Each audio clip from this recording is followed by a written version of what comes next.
Hello hello ఇక్కడ patient తిరుగుతుంది, మీకు ఏమైనా కనిపిస్తుందా? నాకైతే కనిపిస్తుంది. ఇంతకీ ఆ పేషెంట్ ఎవరు అంటారా? మా ఐషు పాప.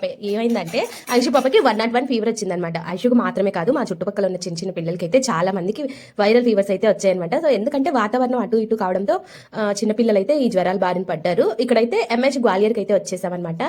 10 మినిట్స్ ఫీవర్ వస్తుంది, నార్మల్గా ఉన్నప్పుడేమో బాగా యాక్టివ్గా ఉంటుందన్నమాట. ఆ 10 మినిట్స్ ముడుచుకుంటుంది. సో బాధేసి నైట్ ఎక్కడ ఎక్కువైపోతుందో అని త్వరగా హాస్పిటల్కి అయితే తీసుకొచ్చామన్నమాట. సో ఈ హాస్పిటల్ మాకు 1.5 కిలోమీటర్ దూరం ఉంటుంది. ఇక్కడ చూడండి ఏం రాసించారు, పేషెంట్ మా చుట్టము అని రాసించారనమాట. మరి ఐషుపాప వాళ్ళ చుట్టం అయితే మరి మేమెవరమో. ఇక్కడ డాక్టర్ ఐషుపాపకి ఒక సీక్రెట్ చెప్పాడంట, టానిక్ వేసుకోవద్దు, ఓన్లీ పట్టుకొని ఇల్లంతా తిరుగుతూ ఉండు, నీకు జ్వరం తగ్గిపోతుంది అని చెప్పాడంట. ఇంతకీ డాక్టర్ ఇచ్చిన టానిక్ కి రాత్రంతా చల్లగా పడుకొని నిద్రపోయింది అనమాట. ఎటువంటి డిస్టర్బ్ సడన్ గా వాటర్ తాగుదామని లేసాను అనమాట. నేను లేసేసరికి నా కింద వచ్చి ఇలా బోర్లా పడుకుని ఉంది. లేదనుకుని పడుకుని ఉంటే నలిగిపోయి ఉండేది చీకట్లో. సో ఐషుపాప అయితే జ్వరం వచ్చినా ఇంత యాక్టివ్ గా ఉందన్నమాట. మీ పిల్లలు కూడా ఇంత యాక్టివ్ గా ఉంటారా ఫీవర్ వస్తే? సో ఈ వీడియో నచ్చితే సబ్స్క్రైబ్ చేసుకోండి, లైక్ చేయండి, షేర్ చేయండి.